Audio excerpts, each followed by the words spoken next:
January 1944, Central Pacific, just after midnight. The ocean is black and motionless, broken only by the low hum of engines and the faint hiss of wind across steel decks. Somewhere beyond the horizon, invisible to the naked eye, rotating antennas slice the darkness. With every slow turn, a quiet, rhythmic pulse fills the combat information centers of American ships. A steady electronic heartbeat echoing through headphones in dimly lit rooms.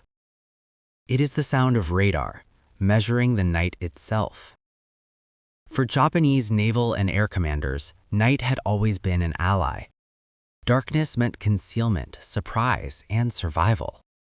For decades, imperial doctrine had emphasized nocturnal operations. Torpedo attacks launched under moonless skies, bomber formations slipping unseen across black water, destroyers threading through darkness like ghosts.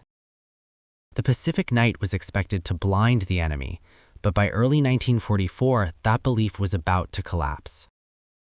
The stakes were immense. Control of the Pacific depended not only on firepower, but on who could see first. Japan entered the war with experienced crews and confidence born from victories at night. From the opening raids of 1941 to the deadly effectiveness of the Long Lance torpedo. American forces, by contrast, had once struggled in darkness. Early defeats reinforced a perception within Japanese command that night remained their domain. That assumption shaped operational planning across the theater. What Japanese commanders did not fully grasp was that the war had changed quietly, invisibly, inside American hulls and airframes. Radar, once experimental, unreliable, and scarce, had matured rapidly.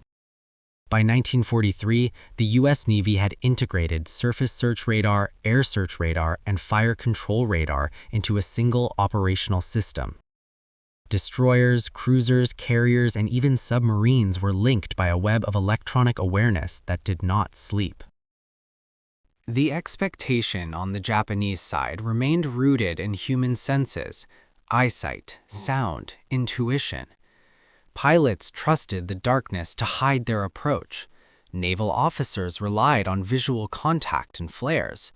Commanders believed that without moonlight, the enemy would be slow, confused, and reactive. Yet night after night, American forces were already waiting. The radar pulse, that recurring electronic ping, became the silent witness to this transformation. Long before engines were heard or silhouettes emerged, blips appeared on glowing scopes. Distance, altitude, bearing, all revealed with cold precision.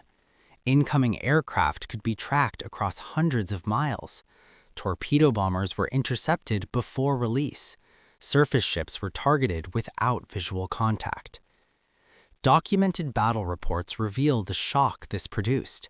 During the Solomon Islands campaign, Japanese ships attempting night resupply runs were repeatedly intercepted by U.S. radar-equipped destroyers. The Battle of Cape St. George in November 1943 became a turning point. American destroyers, guided entirely by radar, detected and destroyed Japanese vessels without suffering a single hit. Japanese after-action reports described confusion and disbelief, enemy fire arriving from the darkness itself. In the air war, the effect was equally devastating. By the time of the Mariana Islands campaign in 1944, American radar picket ships formed early warning lines stretching across the sea. Japanese night raids, once considered relatively safe, were detected far from their targets. Fighters were vectored with mathematical accuracy.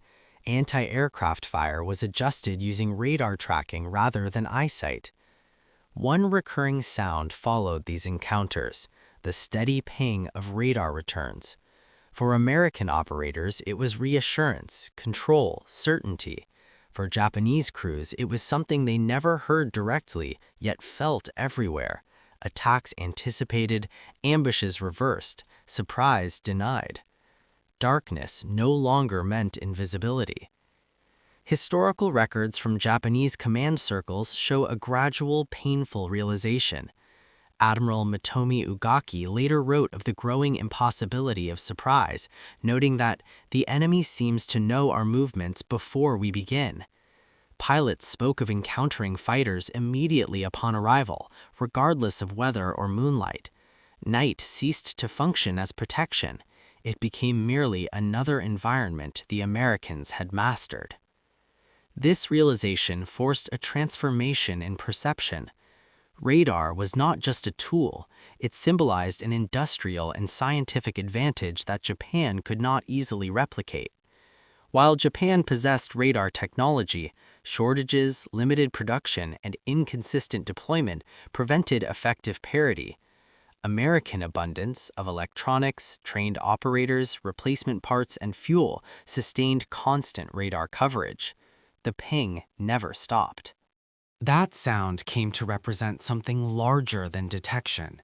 It symbolized a system built on coordination, logistics, and shared information, a reflection of a society able to mobilize science at scale.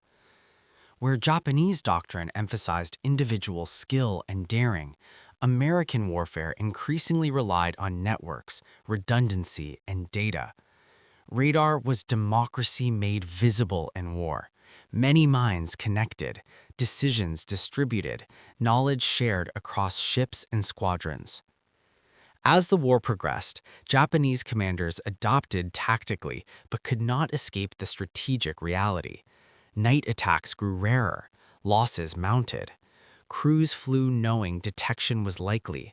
The darkness they once trusted had been stripped of its power. By 1945, the Pacific night belonged to the radar screen. The electronic pulse continued, calm and relentless, indifferent to fear or hope. It measured distance, not courage, speed, not belief. And it revealed a truth that extended beyond the battlefield. War is not only fought with weapons, but with systems, not only with bravery, but with visibility. In the quiet rotation of radar antennas, in the steady ping echoing through steel compartments, the United States demonstrated a form of power rooted in abundance, of knowledge, of production, of collective effort. When the war ended, many Japanese officers reflected not on individual battles, but on that invisible edge, the enemy's ability to see without being seen. The night had taught them a lesson written in electrons rather than blood. And long after the guns fell silent, the radar pulse remained a symbol of a larger truth, that freedom, sustained by shared knowledge and industrial strength, could illuminate even the darkest oceans.